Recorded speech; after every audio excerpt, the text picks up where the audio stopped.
यह क्लास अपनी रहेगी 40 महत्वपूर्ण प्रश्न की रहने वाली है, जो आपके होने वाले एग्जाम राजस्थान चतुर्थ श्रेणी भर्ती 2025 है उसके हिसाब से बहुत इंपॉर्टेंट क्लास है। तो बने रहिए वीडियो के अंत तक, और जितने भी विद्यार्थी चैनल से नए जुड़ रहे हैं कृपया चैनल को सब्सक्राइब कर लो ताकि आने वाली क्लासें आपको मिल सके। ओके, चलो बढ़ते हैं अपनी क्लास की ओर। अपनी क्लास का पहला क्वेश्चन है कि मारवाड़ के मैदान को मेवाड़ के उच्च पठार से अलग करने वाली पहाड़ियों को कहा जाता है। तो बताओ साथियों कि जो मारवाड़ के मैदान यानी कि जो मारवाड़ का क्षेत्र है उसके मैदानी भाग हैं, उसको मेवाड़ के उच्च पठार यानी कि जो ये मेवाड़ की ऊंची ऊंची पहाड़ियां हैं, मेवाड़ के ऊंचे पठार से अलग करने वाली पहाड़ियां, यानी कि ये तो मेवाड़ के उच्च पठार हो गए और ये मारवाड़ का मैदानी क्षेत्र हो गया। तो यहाँ पर स्थित जो ये पहाड़ियां हैं, इस पहाड़ियों को क्या कहा जाता है अलग करने वाली पहाड़ियों को? तो ऑप्शन है मारवाड़ की पहाड़ियाँ, मेरवाड़ा की पहाड़ियाँ, आबू की पहाड़ियाँ या फिर नाकोड़ा की पहाड़ियाँ। तो अपना राइट आंसर हो जाएगा फ्रेंड्स बी, मेरवाड़ा की पहाड़ियाँ। यानी कि जो इन दोनों क्षेत्रों को, यानी कि मारवाड़ का तो मैदानी क्षेत्र और मेवाड़ का उच्च पठारी क्षेत्र, इन दोनों को अलग करने वाली जो यह पहाड़ियाँ हैं इनको कहा जाता है आपके मेरवाड़ा की पहाड़ियाँ। ओके, चलो नेक्स्ट क्वेश्चन अपना वह है यहाँ पर कि बूंदी की अरावली श्रेणियों को कहा जाता है। तो बूंदी की अरावली श्रेणियों को क्या कहा जाता है? आडावाला पर्वत, मैसा का पठार, मुकुंदवाड़ा की पहाड़ियाँ, नाकोड़ा की पहाड़ियाँ। तो क्या कहा जाता है? तो बूंदी की अरावली पहाड़ियों को कहा जाता है आडावाला पर्वत। क्या कहा जाता है? आडावाला पर्वत कहा जाता है। नेक्स्ट, निम्नलिखित में से किस जिले में हाडोती पठार विस्तारित नहीं है पूछा है? तो कोटा, बारां, बूंदी, सवाई माधोपुर। तो हाडोती पठार है वो कौन से जिले में नहीं विस्तारित है? तो वह जिला है सवाई माधोपुर। ठीक है, हाडोती क्षेत्र में जो पठार फैले हुए हैं वो फैले हुए हैं कोटा, बारां, बूंदी इत्यादि में, बाकी सवाई माधोपुर में यह नहीं फैले हैं। ठीक है फ्रेंड्स, अगला क्वेश्चन अपना कि राजस्थान में खेड़ ब्रह्मा गुजरात सीमा से खेतड़ी तक अरावली पर्वतमाला की लंबाई है। तो क्वेश्चन पूछ रहा है आपसे कि राजस्थान में जो खेड़ ब्रह्मा यानी कि गुजरात सीमा पर जहाँ से अरावली की पर्वतमालाएं स्टार्ट होती है राजस्थान में, वो खेतड़ी तक अरावली पर्वतमाला है, उसकी लंबाई कितनी है? यानी कि राजस्थान के अंदर अंदर आपसे पूछा है पर अरावली पर्वतमाला के बारे में। तो इसकी लंबाई कितनी है? ऑप्शन है 500 किलोमीटर, 550 किलोमीटर, 600 किलोमीटर, 692 किलोमीटर। तो कितनी है? तो वह है 550 किलोमीटर। ठीक है फ्रेंड्स, याद रहेगा आपको, बी आपका करेक्ट हो जाएगा। अगला है कि अरावली पर्वतमाला दक्षिण पश्चिमी राजस्थान के किस जिले से प्रारंभ होकर उत्तर पूर्व जाती है? तो जालौर, उदयपुर, प्रतापगढ़ या फिर सिरोही। तो आपका राइट आंसर हो जाएगा डी, सिरोही। कि जो अरावली पर्वतमाला है वो दक्षिण पश्चिम से, यानी कि यहाँ से, यानी कि ये तो हो गया पूर्व, ये हो गया पश्चिम, ठीक है, ये हो गया आपका उत्तर, ये हो गया दक्षिण।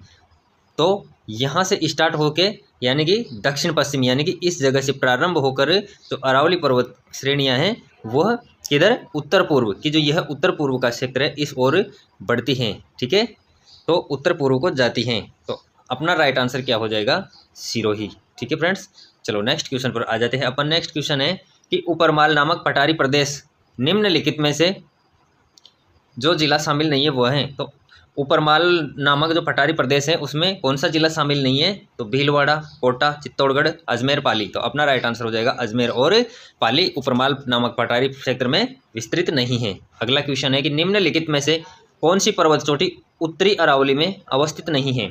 तो सज्जनगढ़ चोटी, रघुनाथगढ़ चोटी, बिलाली चोटी या फिर बरवाड़ा चोटी। तो अपना राइट आंसर क्या हो जाएगा यहाँ पर? बी अपना राइट आंसर हो जाएगा रघुनाथगढ़ चोटी। ठीक है फ्रेंड्स, चलो अगले क्वेश्चन पर अपन आ जाते हैं। अगला क्वेश्चन है कि राजस्थान में सूक्ष्मतम जिला कौन सा है? तो सूक्ष्मतम यानी कि अधिकतम सूखा, इन चारों में से अधिकतम सूखा कौन सा है? तो जोधपुर, जैसलमेर, बाड़मेर, बीकानेर। तो आपका राइट आंसर हो जाएगा बी, जैसलमेर। कि जो ये चारों जिले दिए हुए हैं इनमें से सबसे अधिक शुष्क जिला है वह है जैसलमेर। ठीक है फ्रेंड्स, अगले क्वेश्चन पर अपन बढ़ रहे हैं। अरावली पर्वत श्रेणी जो माउंट आबू के पास स्थित है उसके उच्चतम शिखर गुरु शिखर की ऊंचाई कितनी है? तो बताओ साथियों, 3800 से 3900 फीट, 4600 से 4700 फीट, 5600 से 5700 फीट, 6300 से 6400 फीट। तो कितनी है? तो गुरु शिखर की ऊंचाई है फ्रेंड्स वो है आपके 5600 से 5700 फीट। ओके, चलो नेक्स्ट क्वेश्चन है फ्रेंड्स, यह है वह क्वेश्चन है जो पिछले एग्जामों में आपसे पूछे गए हैं। तो क्वेश्चंस को अच्छे से ध्यान में रखते हुए पढ़ो। और फ्रेंड्स, जितने भी विद्यार्थी चैनल से नए जुड़ रहे हैं कृपया चैनल को सब्सक्राइब कर लो ताकि आने वाली क्लासें आपको मिल सके। फ्रेंड्स, राजस्थान चतुर्थ श्रेणी भर्ती 2025 की अगर आप syllabus wise, topic wise classes देखना चाहते हो तो अन्य क्लासें आप प्ले लिस्ट में जाकर देख सकते हो। ओके, चलो नेक्स्ट क्वेश्चन अपना, निम्नलिखित में से असत्य कथन का चयन कीजिए। तो कौन सा असत्य है इनमें? ऑप्शन ए, कोंडागांव राजस्थान का उत्तरी अंतिम बिंदु है। ऑप्शन बी है, राजस्थान की कुल स्थलीय सीमा की लंबाई 5,920 किलोमीटर है। सी ऑप्शन है, राजस्थान का पश्चिमी बिंदु पोखरण जैसलमेर है। डी ऑप्शन है कि उत्तर से दक्षिण में राज्य की लंबाई 826 किलोमीटर है। तो यहाँ पर क्वेश्चन ने पूछा है कि असत्य का चयन कीजिए, तो असत्य कौन सा हो जाएगा यहाँ पर? सी आपका असत्य हो जाएगा कि राजस्थान का पश्चिमी बिंदु पोखरण जैसलमेर है, तो यह नहीं है साथियों, तो असत्य हो जाएगा सी। ओके फ्रेंड्स, चलो नेक्स्ट क्वेश्चन अपना वह है कि रेगिस्तान का कल्प वृक्ष है। तो रेगिस्तान का कल्प वृक्ष कौन सा है? बबूल, रोहिड़ा, फोग, केजड़ी। तो आपका राइट आंसर हो जाएगा डी, केजड़ी। ओके, चलो नेक्स्ट क्वेश्चन पर आते हैं अपन कि शेर पर्वत चोटी की ऊंचाई कितनी है। तो कितनी है फ्रेंड्स, देखते हैं। 1722 मीटर, 1380 मीटर, 1597 मीटर या फिर 1496 मीटर। तो कितनी है? अपना राइट आंसर हो जाएगा सी, 1597 मीटर की जो शेर पर्वत की चोटी है उसकी हाइट है 1597 मीटर। ठीक है, चलो अगला क्वेश्चन अपना कि राजस्थान के किस क्षेत्र में पिडमांट मैदान स्थित है। तो कौन सा क्षेत्र है राजस्थान का जिसमें पिडमांट मैदान स्थित है? तो उत्तर पूर्व, दक्षिणी, पूर्वी मैदानी प्रदेश या फिर दक्षिणी मैदानी प्रदेश। तो कौन सा है? तो आपका राइट आंसर क्या हो जाएगा? आपका राइट आंसर हो जाएगा सी, पूर्वी मैदानी प्रदेश। ओके, चलो अगला क्वेश्चन अपना वह है यहाँ पर कि मालानी आग्नेय शैल समूह के कारण पनपा है। तो मकराना संगमरमर के कारण, Sikar pyrite, Kota stone, Jalore granite. तो अपना राइट आंसर हो जाएगा डी, जालोर ग्रेनाइट की मालानी आग्नेय शैल समूह के कारण पनपा है, तो वह कारण है जालोर ग्रेनाइट। ओके, अगला क्वेश्चन है कि राजस्थान स्थित थार का मरुस्थल किसका अवशेष माना जाता है। जो राजस्थान में थार का मरुस्थल फैला हुआ है वह किसकी वजह से फैला हुआ है, उसका मुख्य कारण है वो क्या है? तो गोंडवाना लैंड का, अंगारा लैंड का, तेतीस सागर का या फिर लूनी नदी का। तो अपना राइट आंसर क्या हो जाएगा? सी, तेतीस सागर का। साथियों यहाँ पर कुछ कई सालों पहले यहाँ पर जहाँ पर थार का मरुस्थल फैला हुआ है यहाँ पर समुद्र हुआ करता था, सागर हुआ करता था। किस नाम से था? तेतीस सागर नाम से समुद्र था। उसके अवशेष हैं जो वर्तमान में राजस्थान में थार का मरुस्थल है। ओके, चलो नेक्स्ट क्वेश्चन है अपना वह है कि राजस्थान के दक्षिण पूर्वी भाग के कोटा व झालरापाटन यानी कि झालावाड़ के मध्य पहाड़ियों को किस नाम से जाना जाता है। तो जरगा, अचलगढ़ की पहाड़ियाँ, मुकुंदरा की पहाड़ियाँ, इनमें से कोई नहीं। तो किस नाम से जाना जाता है? ऑप्शन सी आपका राइट हो जाएगा, मुकुंदरा की पहाड़ियाँ। ओके, अगला क्वेश्चन देखते हैं अपन कि अरावली पर्वतमाला के कौन से भाग में सर्वाधिक अंतराल विद्यमान है। तो अरावली पर्वतमाला का कौन सा भाग है जिसमें सर्वाधिक अंतराल है? तो मध्यवर्ती, दक्षिणी, दक्षिणी पूर्वी, पश्चिमी, दक्षिण पश्चिमी। तो आपका राइट आंसर हो जाएगा ए, मध्यवर्ती कि जो अरावली पर्वतमाला के कौन से भाग में सर्वाधिक अंतराल यानी कि जो गैप हैं, जैसे ये एक श्रेणी तो ये निकल गई, दूसरी ये निकल गई, तीसरी ये निकल गई और चौथी या जैसे भी कोई सी भी दो के बीच जो सबसे ज़्यादा अंतराल है वह है मध्य अरावली के, यानी कि ये जो क्षेत्र हैं ये इसके बीच में सर्वाधिक गैप है। गैप का मतलब ये वाला, जैसे यहाँ से इसकी दूरी। ठीक है फ्रेंड्स, ये जो दूरी है ये सबसे ज़्यादा है, यानी कि दो पर्वत श्रेणियों के मध्य की दूरी है वो सर्वाधिक है मध्यवर्ती की। ठीक है फ्रेंड्स, अगले क्वेश्चन पर आ जाते हैं अपन।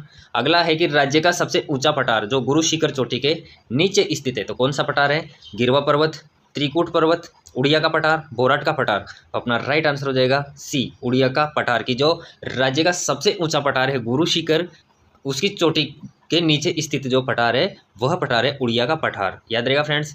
चलो नेक्स्ट क्वेश्चन अपना कि निम्नलिखित में से किस जिले को डांग की रानी कहा जाता है। तो सवाई माधोपुर, बूंदी, धौलपुर, करौली। तो अपना राइट आंसर क्या होगा फ्रेंड्स? फटाफट से कमेंट्स बॉक्स में आंसर करो, बताओ। तो अपना राइट आंसर हो जाएगा डी, करौली की जो डांग की रानी कहा जाता है वो करौली को कहा जाता है। ओके, अगला क्वेश्चन है कि मरुस्थल का ऊंचा उठा हुआ भाग जहां कोई नदी प्रवाहित नहीं होती कहलाता है। तो क्या कहलाता है? बीहड़, भार, थली, मरहो। तो क्या कहलाता है? तो वह कहलाता है थली। ठीक है फ्रेंड्स, क्या कहलाता है? थली। ओके, इंपॉर्टेंट क्वेश्चन है, सारे पिछले एग्जामों में आए हुए हैं, तो रट लो क्वेश्चंस को, कैसे भी करके दिमाग में बिठा लो फ्रेंड्स, क्योंकि पढ़ना अपना मेन लक्ष्य है, उस लक्ष्य से भटकना नहीं है और जुड़े रहना है, लाइन में लगे रहना है, क्योंकि धैर्य और क्षमता को बनाए रखते हुए अपना 100% देने का प्रयास करो साथियों। अगर अपने आप का 100% देने में कहीं चूक की तो सफलता से दूर हो जाओगे फ्रेंड्स, तो लगे रहो। ओके, नेक्स्ट क्वेश्चन पर आते हैं कि अरावली में सर्वाधिक दर्रे राजस्थान में कहाँ पाए जाते हैं? उदयपुर, सिरोही, राजसमंद, अजमेर। तो अपना राइट आंसर हो जाएगा सी, राजसमंद। ओके, अगला क्वेश्चन देखते हैं। अगला क्वेश्चन है कि निम्नलिखित में से वह जिला युग्म जहाँ से 70 डिग्री से 71 डिग्री पूर्वी देशांतर रेखा गुजरती है। तो कहाँ से गुजरती है? डूंगरपुर बांसवाड़ा, जैसलमेर फलोदी, गंगानगर हनुमानगढ़ या फिर भरतपुर धौलपुर। तो अपना राइट आंसर हो जाएगा बी, जैसलमेर और फलोदी से गुजरती है। ओके, अगले क्वेश्चन पर अपन आते हैं कि निम्नलिखित में से जिला युग्म जो पाली से नहीं बनता है। तो सिरोही उदयपुर, बीकानेर नागौर, जालोर बालोतरा या फिर राजसमंद जोधपुर ग्रामीण। तो निम्नलिखित में से जिला युग्म जो पाली से सीमा नहीं बनाता है, तो कौन से जिला युग्म है जो पाली के साथ सीमा नहीं बनाता है? तो वो है बीकानेर और नागौर। ओके, चलो अगला क्वेश्चन है अपना, निम्नलिखित में से कितने जिलों को स्पर्श करते हुए कर्क रेखा राजस्थान से निकलती है? तो कितने जिलों से होकर निकलती है? 2 जिलों से, 3 से, 4 से, 9 से। तो कितने जिलों से निकलती हैं? तो राजस्थान में है साथियों कर्क रेखा 2 जिलों से होकर निकलती है। कितनों से? 2 जिलों से होकर निकलती हैं। ये अपना राइट आंसर यहाँ पर हो जाएगा। ओके, इसी के साथ अपनी क्लास यहाँ पर समाप्त होती है फ्रेंड्स। कैसी लगी क्लास ज़रूर बताना, और जितने भी विद्यार्थी नए हैं कृपया चैनल को सब्सक्राइब कर लेना ताकि आने वाली क्लास आपको मिल सके। ओके, धन्यवाद।